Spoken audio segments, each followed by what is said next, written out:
நம்ம வந்து அதாவது நம்ம உடல் மொழியில் அடக்கம் என்பது தேவை. அதாவது நம்ம மற்றவங்கள்ட்ட பழகும்போது பேசும்போது தலைக்கணத்தோடு பேசக்கூடாது, தற்புகழ்ச்சி அப்படிங்கிறது இருக்கவே கூடாது. அப்போ தான் நம்மளை பற்றி மற்றவங்க என்ன நினைக்கிறாங்கங்கிறத கரெக்டாக சொல்லுவாங்க.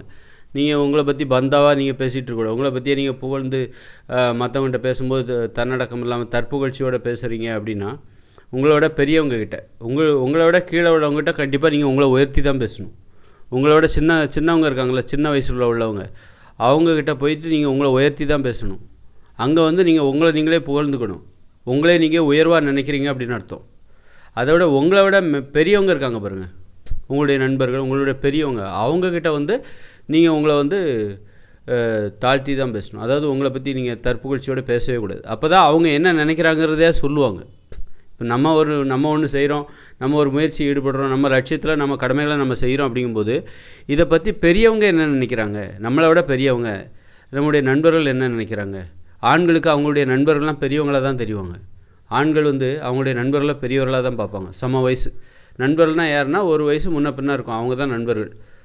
அப்போ அவங்கள வந்து ஆண்கள் வந்து பெரிய வயசு தன்னை விட பெரியவங்க அப்படிங்கிற மாதிரி தான் ஆண்கள் வாங்க போங்கன்னு தான் கூப்பிடுவாங்கள்ல. அப்போ வாங்க போங்கன்னு நீங்கள் யாரையெல்லாம் கூப்பிட்றீங்களோ அவங்ககிட்ட நீங்கள் தன்னடக்கத்தோடு இருங்க. அப்போ தான் அவங்க உங்களுடைய செயல்பாடுகளை பற்றி மனம் திறந்து சொல்லுவாங்க. நீங்கள் இந்த மாதிரி பண்ணுறீங்க, நல்லாயிருக்கு, இல்லை கொஞ்சம் இதை மாற்றிக்கோங்க அப்படி இப்படின்னு ஏதாவது சொல்லுவாங்க. அதை தெரிஞ்சுக்கணும்.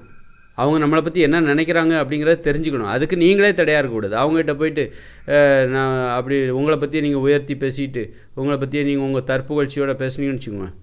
அப்போ அவங்க என்ன நினைக்கிறாங்கிறத சொல்ல மாட்டாங்க. ஓஹோ அப்படியா, அப்படியா, சரிங்க அப்படின்ட்டு போயிடுவோம்.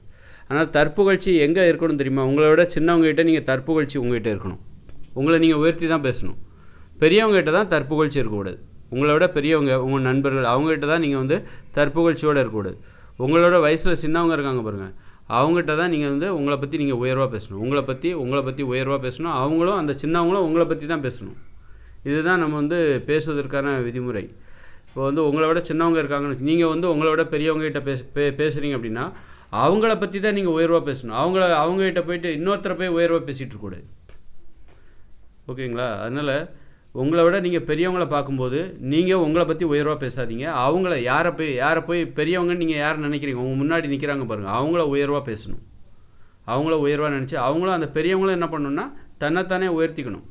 அந்த சின்னவங்ககிட்ட, வயசில் சின்னவங்ககிட்ட பெரியவர்கள் தன்னைத்தானே உயர்த்தி கொள்ள வேண்டும். அதுபோன்று பெரியவர்கள் சின்னவங்க அது மாதிரி தான் வந்து தன்னடக்கத்தோடு பேசணும். பெரியவர்கள் நம்மை பற்றி என்ன நினைக்கிறார்கள் என தெரிந்து கொள்ள வேண்டும் என்றால் நம்ம வந்து பெரியவர்களிடம் தன்னடக்கத்தோடு இருக்க வேண்டும்.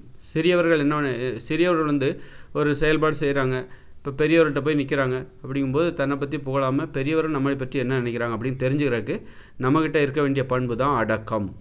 அடக்கம் இல்லாமல் பெரியவர்களிடம் பேசினால் அது நாம் அழிந்து போய்விடுவோம் என்பதற்கு அடையாளம்.